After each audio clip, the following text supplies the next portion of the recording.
Sebagai ibu kota Kabupaten Tapanuli Utara, kota Tarutung yang dikelilingi gunung seperti dalam kuali disebut juga Rura Silindung. Rura yang berarti lembah, kota yang berada di lembah. Komposer besar orang Batak, Nahum Situmorang telah menggambarkan keindahan kota ini dalam lagu ciptaannya Rura Silindung.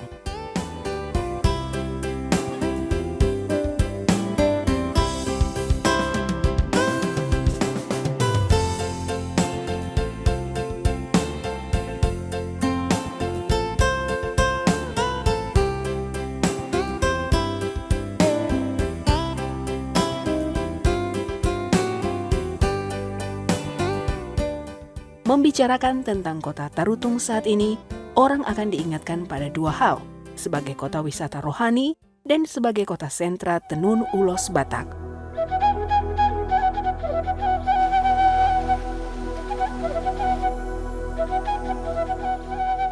Penenun ulos sudah tidak asing lagi bagi masyarakat kota Tarutung. Ulos merupakan heritage atau warisan budaya Batak. Dalam perhelatan adat Batak, ulos berperan sangat penting. Benda sakral ini merupakan simbol restu, kasih sayang, dan persatuan sesuai dengan pepatah Batak yang berbunyi Ijuk pangihot nihodong, ulos pangihot niholong, yang berarti jika ijuk sebagai pengikat pelepah batangnya, maka ulos sebagai pengikat kasih sayang antara sesama.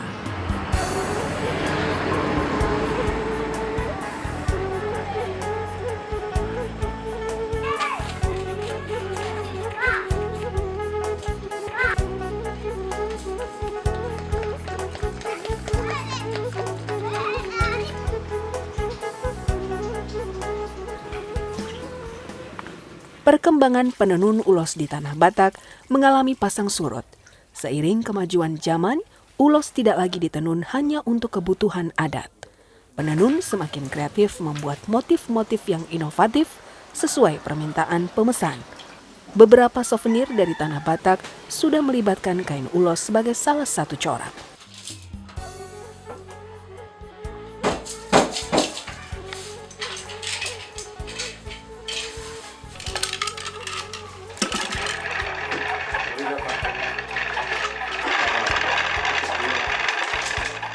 Beberapa souvenir dari tanah Batak sudah melibatkan kain ulos sebagai salah satu corak.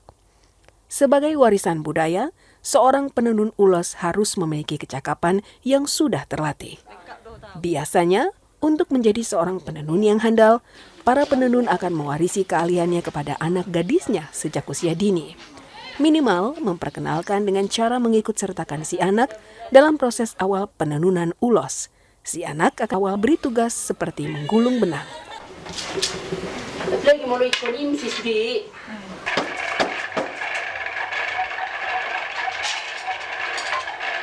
Aku mulai bisa menenun tenunan ini sejak saya usia 12 tahun.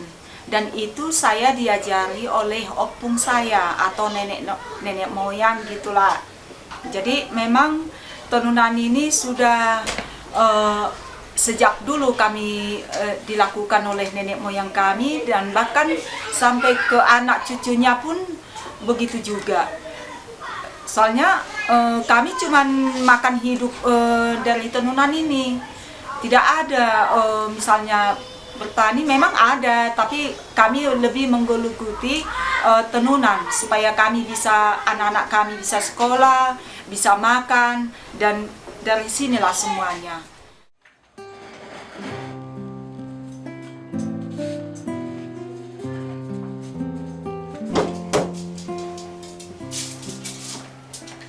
Saat ini, ulos tidak lagi hadir hanya sebatas pada pesta adat saja. Sebagai bahan kain yang asli kerajinan tangan, penggunaan ulos oleh para desainer sudah dimanfaatkan sebagai bahan pakaian. Pola motif coraknya pun berkembang sesuai permintaan. Jika dulu ulos dihargai paling tinggi ratusan ribu, kini telah meningkat hingga puluhan juta rupiah.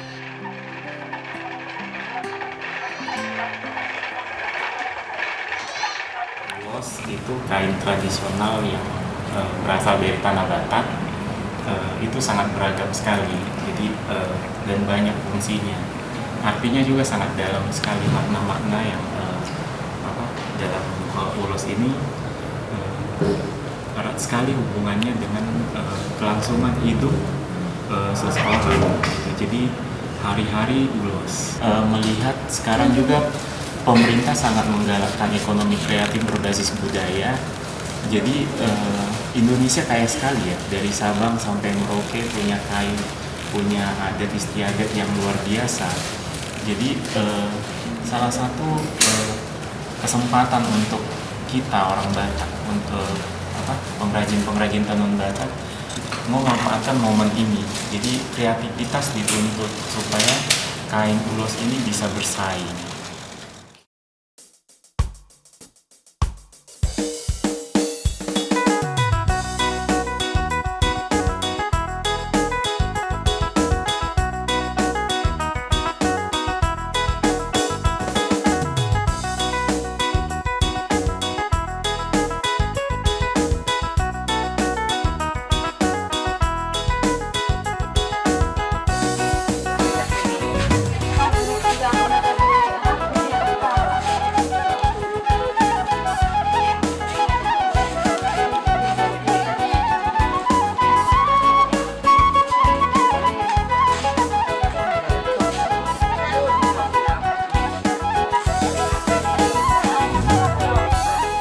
Semakin meningkatnya nilai jual ulos, terutama berpola songket, seharusnya semakin meningkatkan perekonomian pengrajin ulos. Namun semua itu masih sebatas mimpi. Mayoritas pengrajin ulos, khususnya songket ulos, masih hidup dalam kemiskinan. Mereka tidak memiliki modal untuk membeli bahan tenunan. Selama ini mereka hanya semacam buruh upahan dari para toke ulos.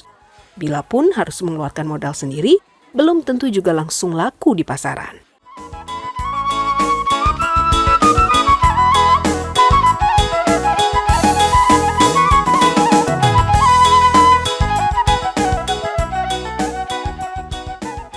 Untuk menghidupi keluarga, kalau saya sendiri memang dari tenun ini menyekolahkan anak sampai mahasiswa sekarang 2 orang. Kalau sama penenun kadang kecocokan tidak ada. Karena penenun ini mengambil jalan pintas secepatnya saja, nggak perlu kreasinya bagus.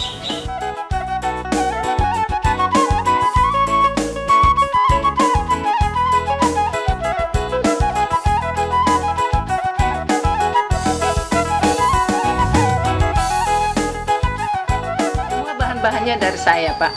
Benangnya, singernya, buradanya, motifnya. Jadi saya bisa minta tolong sama mereka, boleh kalian menenun yang begini motifnya? Boleh. Tapi upahnya segini. Ya kita ikutin. Tapi saya melihat penenun ini agak prihatin juga, Pak. Karena ditenun satu tenun ada yang 1 bulan 1 setel, ada yang lebih kalau yang motifnya bagus. Tapi upahnya terlalu minimum. Karena kalau dinaikkan nggak mampu lagi orang membelinya. Harga pasarannya nggak bisa memenuhi gitu. Kalau saya lihat cara kerjanya kurang mahal tenunan tarutung ditimbang cara kerjanya yang susah. Sebagai home industry yang sudah turun-temurun, ulos yang sudah begitu terkenal hingga mancanegara akanlah semakin baik jika pemerintah setempat memberi dukungan penuh. Bukan hanya sekedar diperhatikan, namun mempermudah penenun untuk mendapatkan modal dan membuka akses pasar yang terkontrol. Sangat elok lagi bila pemerintah setempat langsung turun tangan membidani pembentukan koperasi pengrajin ulos di Tapanuli Utara secara khusus di Kota Tarutung.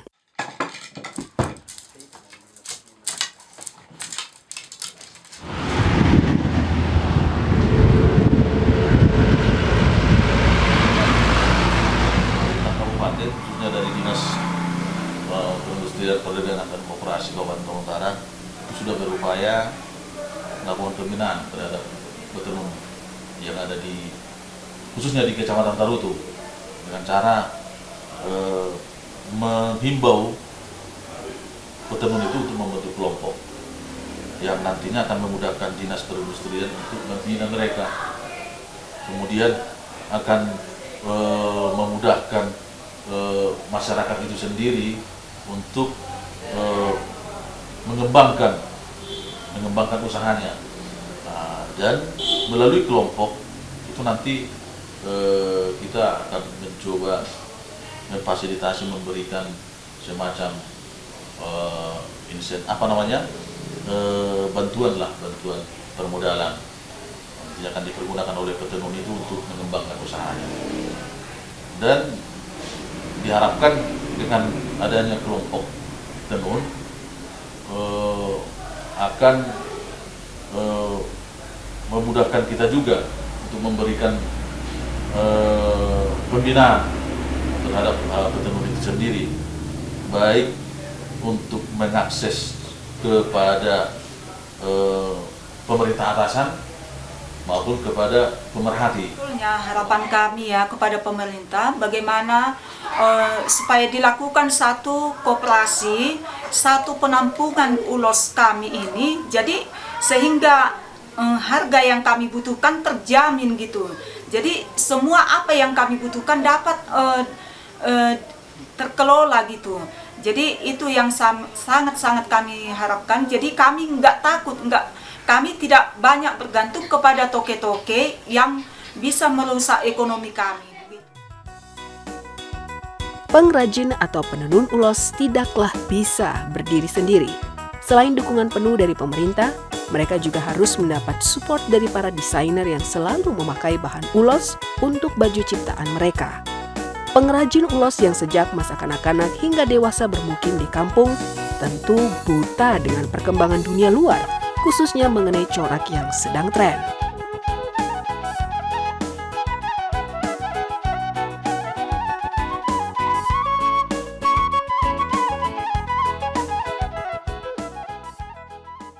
Saya berharap lebih ke pendampingan, program-program pendampingan sangat penting. Jadi tidak semua penenun itu cerdas, tidak semua penenun itu pintar, punya pikiran yang baik. Mereka butuh dampingan dari orang-orang yang sudah memang berpengalaman. Ini yang perlu digiatkan oleh pemerintah. Jadi pemerintah memfasilitasi kita, hubungan kita dengan penenun lebih dipererat, sehingga ada semacam bisa pelatihan atau pendekatan personal secara langsung kepada penenun, sehingga pembinaan itu maksimal langsung turun ke bawah. Itu yang paling penting. Sehingga di samping promosi memang sangat penting. Jadi pemerintah memfasilitasi penenun ini bisa berpameran di Jakarta atau di kota-kota besar, sehingga dia melihat bahwa pasar tenun itu ternyata cukup luas. Peningkatan kemajuan pola motif ulos yang kian marak ke pola songket merupakan suatu peluang yang bagus. Gairah penenun untuk menciptakan corak-corak yang menarik sudah pasti semakin tinggi. Para pengrajin ulos dari Tarutung memang dikenal jago menenun suji dan songket ulos. Tidak heran jika kota ini pun disebut sebagai kota tenun.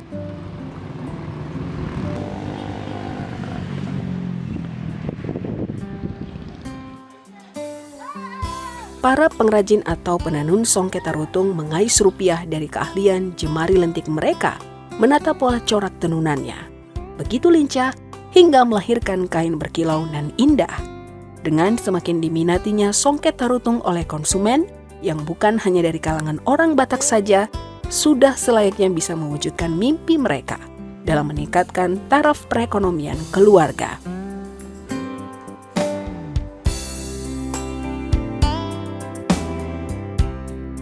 Kota Tarutung, Rura Silindung. Kot bukan hanya indah sebatas lirik lagu ciptaan Nahum Situmorang, namun memiliki keindahan dari hasil tenun songket yang harus lebih layak lagi bersaing dengan kain songket dari daerah lain. Semoga